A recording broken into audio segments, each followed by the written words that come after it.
Greetings, greetings, greetings, good people. It is I, your erstwhile poet.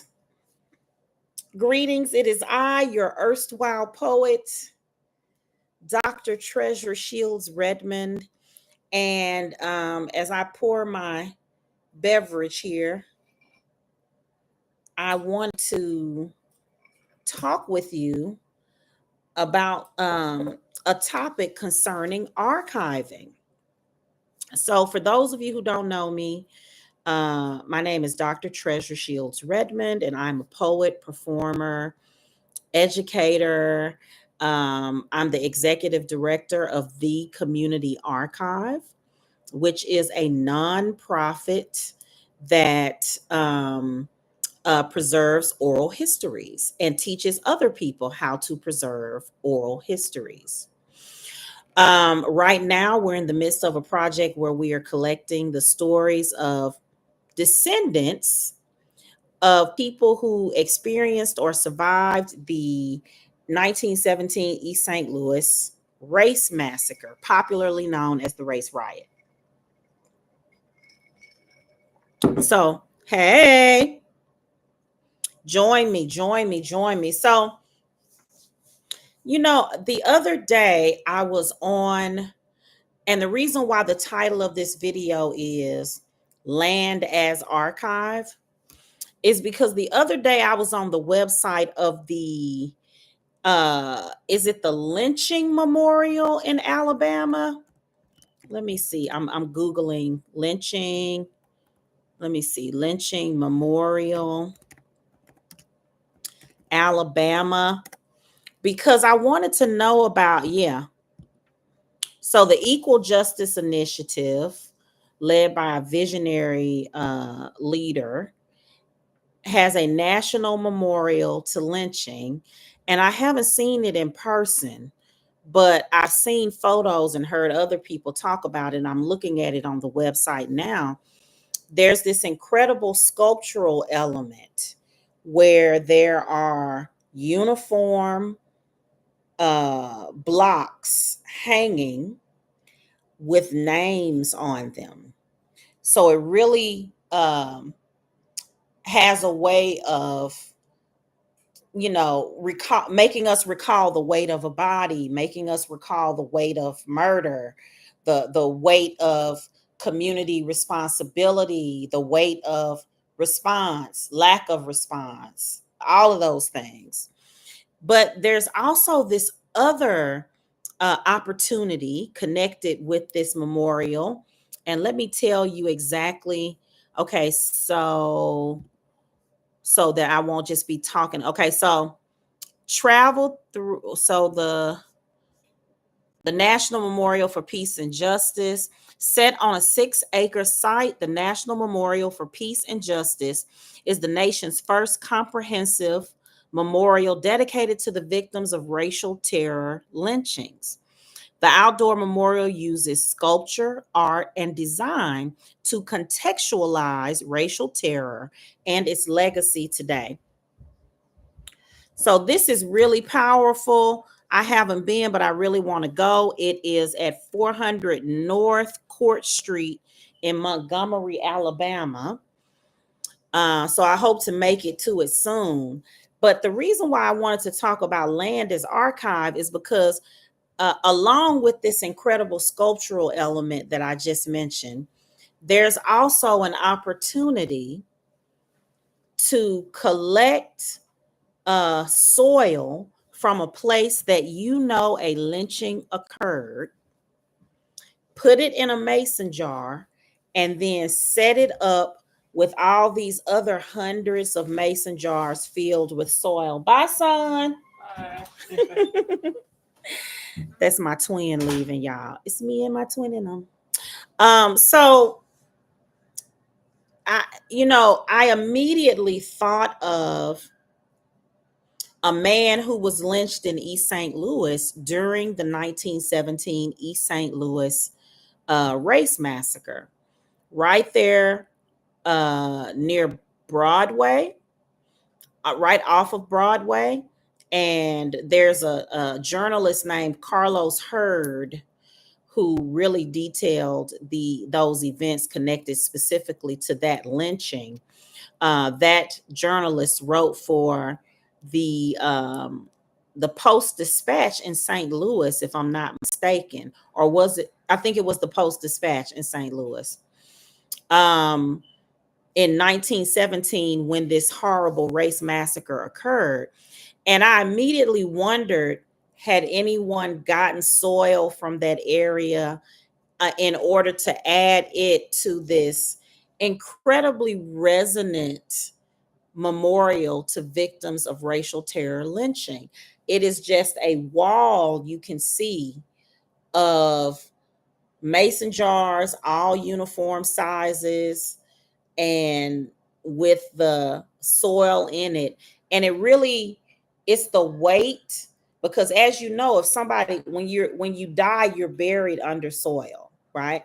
And it would be almost impossible for a live person to dig their way out of the weight of soil. So when you see all of this soil, you are really struck by the weight of all of those graves, right? All of those deceased ancestors whose last moments were ones of terror. So, as an archivist, as a community archivist, as a story collector, as a culture keeper, it just made me think of how the land is an archive. You know, so many sites in the US hold a record. As the writer said, the body keeps score. We talk about trauma in the body. But it also made me think of the archive of trauma in the land. Oh, wait a minute. Wait a minute. The poet in me is coming out. So the archive of trauma in the land. But because I am resistant to making the story of Black people in the US be always already trauma and always about trauma, I started to think, well, what about all the places where people were born, right? So I think about, in East St. Louis, my father was born there. All 9 of his siblings were born there. So there is also an archive of lovemaking in the land. There's an archive of of of birthing in the land. There's an archive of joy in the land. So as we all move forward, and I'm assuming that people, some of you are interested, some of you are watching because you want to collect histories, you want to preserve your family's stories. I want you to consider the places elders inhabited and what was sown into those places. If it is a home that they had, what was sown into that home? Did a beloved relative add a room onto the home? Is there sweat equity sown into the home? Were any of our elders born in that home? Right? So you think about all of that archive of love and lust and marriages. Did people get married in the living rooms? If you're preserving the histories of your faith community, of your church, you wonder, I mean, it's a church, people come and dedicate babies there. They also lay out people bodies and have funerals there. They also have marriages there. And that land that the church sits on is often an archive of so many of the hopes and dreams of those members, of the congregation members and their extended families. I'm going to end with this story to illustrate how the land is an archive of history. So I always introduce myself now as a dual citizen of East St. Louis, Illinois, and Meridian, Mississippi.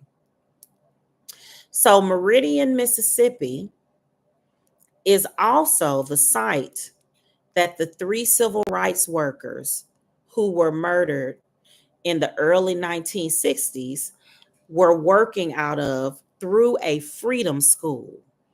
The summer of 1964, there was a movement by SNCC, the Student Nonviolent Coordinating Committee, and it was designed to be part of the way to get Black people the franchise, the ability to be able to vote without being disappeared, brutalized, and punished in other ways, fired from their jobs and that sort of thing. So part of the radical organizing movement was to set up these freedom schools where they taught basic literacy, citizenship courses, prepare people to register to vote, and also had lots of children come through and do art, write essays, all kinds of things. And there were 3 civil rights workers, one of whom was from Meridian, and 2 who were not from Meridian. Schwerner and Goodman were not from Meridian, Mississippi. James Chaney was from Meridian, Mississippi. If you know a little bit about history, you know that there were Klansmen who followed them in their car and accosted them, beat them, shot them, and buried their bodies. So they are one of many stories of people brutalized, lynched, in a racial terror lynching. My church, the church that I went to as a child in Meridian, Mississippi, is now on James Chaney Drive. Why? Because James Chaney and his family were a member of Mount Olive Missionary Baptist Church, my same church. That church is also where my mother's body lie in preparation for her funeral. So as you can see, that land, that area, that faith community has come together in many ways to bury the dead, to celebrate the living, to give aid and comfort to those who remain. So in many ways, Mount Olive Missionary Baptist Church, now on the street named James Chaney Drive, Meridian, Mississippi, that land, they're an archive of history. So I want to end by saying, as you go forward and make your plans to preserve your grandmothers, grandfathers, great aunts, your tribal history, your clan history, your faith community history, whatever it is, think about the land that everyone inhabited and how it is also an archive. I have a class coming up Tuesday, December 12th, teaching people how to preserve those oral histories. The first class was a joy, and I'm really excited about this one. If you're curious as to how to join the class, go to thecommunityarchive.org. You guys have a fantastic rest of your afternoon.